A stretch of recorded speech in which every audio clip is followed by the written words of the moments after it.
Hi guys, Lester here. First of all, I want to thank our Lord Jesus Christ for this day, another blessing po. Blessed po tayo ngayon dahil buhay pa tayo. And we're going to talk about po tong Harley Quinn na figure po ng DC. As promised po, mag-unbox tayo ulit ng isa pang DC na figure. Ayun guys, ito si Harley Quinn from the movie na Suicide Squad po. So, i-open po natin siya, unbox natin, para display po natin. Kasama po ni Batman and si Superman po. So, let's unbox na po. So guys, ayan po siya. Si Harley Quinn. Kita nyo naman, sealed siya. So, i-unbox po natin siya para ma-display natin.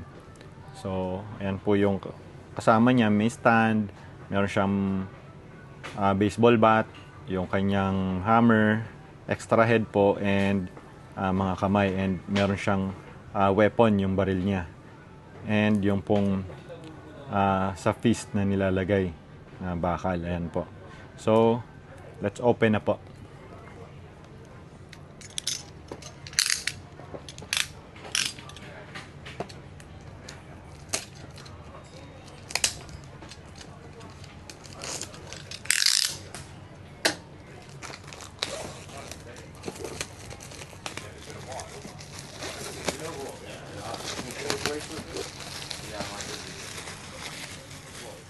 Ayan. Ayan po siya. Pagka naka-open, nakatanggal yung plastic, maganda po yung quality ng box po, pati ng picture. Then, again, license po siya ni DC and Warner Brothers. This one po is from Fanjoy po. Ayan po siya.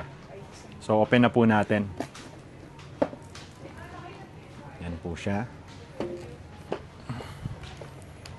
Then, before showing you guys the figure, ito munang likod, may kasama siyang stand. Ayan, may stand na may pangalan Harley Quinn. Same kay Batman and kay Superman.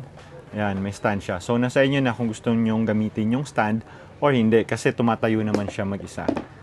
Ayan, open na natin.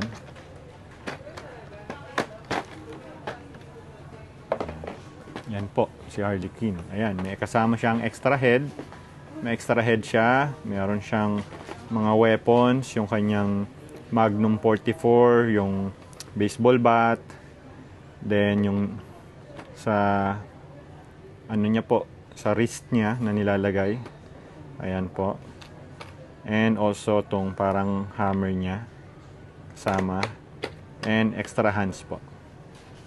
And ayan po yung mismong figure. There. As you can see, it is fully articulated din po siya. Even the elbows, nabebend po, yung shoulders, yung head, kasi nga napapalitan. And also yung hands, yung knees, and yung ankles po. Yan. So, nagagalaw po siya. Even the torso po. Nagagalaw po. So, kayo na pong bahala kung anong pose yung gusto nyo. Then, sasama na po natin siya kay Superman and Batman po. Display na po natin siya. Yan guys, di-display na natin si Harley Quinn kasama si Superman, Batman na regular, and the Nightmare Batman po. Ayan. Sama po natin siya dito.